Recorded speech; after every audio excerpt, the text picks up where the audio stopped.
আমি বদলে যাই না, শুধু সময়ের সাথে নিজেকে নতুন ভাবে গড়ে তুলি। যারা ভাবে আমাকে নিয়ন্ত্রণ করতে পারবে তারা ভুল করছে। আমি কারো পিছনে দৌড়াই না, কারণ আমি জানি আমার যোগ্যতা একদিন আমাকে সামনে এনে দাঁড় করাবে। সবাইকে খুশি করা আমার কাজ নয়। আমি যেমন ঠিক এমনই থাকবো। যারা পছন্দ করবে তারা পাশে থাকবে।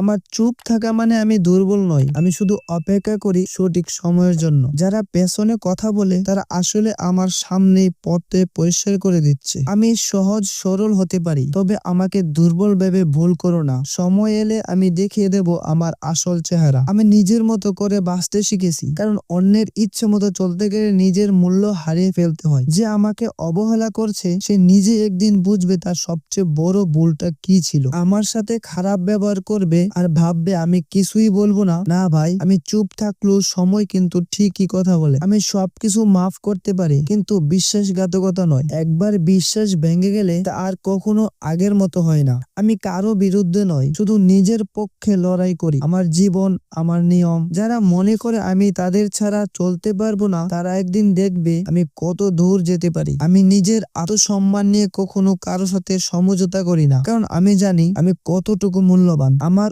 উপস্থিতি কারো দরকার নেই, কিন্তু আমার অনুপস্থিতি একদিন সবাই অনুভব করবে। নিজেকে ছোট ভেবো না, তুমি নিজেই তোমার সবচেয়ে বড় শক্তি। বিশ্বাস রাখো, একদিন সবাই তোমাকে চিনবে। আমি কারো থেকে ভালো বা খারাপ নই, আমি আমার মতো, এবং সেটাই আমার পরিচয়। মানুষ বদলায় না, সময়ের সাথে তার আসল রূপটাই প্রকাশ পায়, আর আমি সেই রূপটা দেখে যে সিদ্ধান্ত নেই। আমি কারোর জন্য পরিবর্তন হব না, কারণ যারা সত্যিকারের আপন তারা আমাকে আমার মতোই করে গ্রহণ করবে। জীবনে যারা আমায় অবহেলা করেছে তাদের জন্য এটাই উপহার, সফলতা। কারণ আমি জানি আমার সাফল্যই তাদের সবচেয়ে বড় জবাব। তুমি যদি মনে করো আমি হেরে যাব, তবে ভুল করছো। আমি একবার পড়ে গেলে 10 গুণ শক্তি নিয়ে আবার উঠে দাঁড়াই।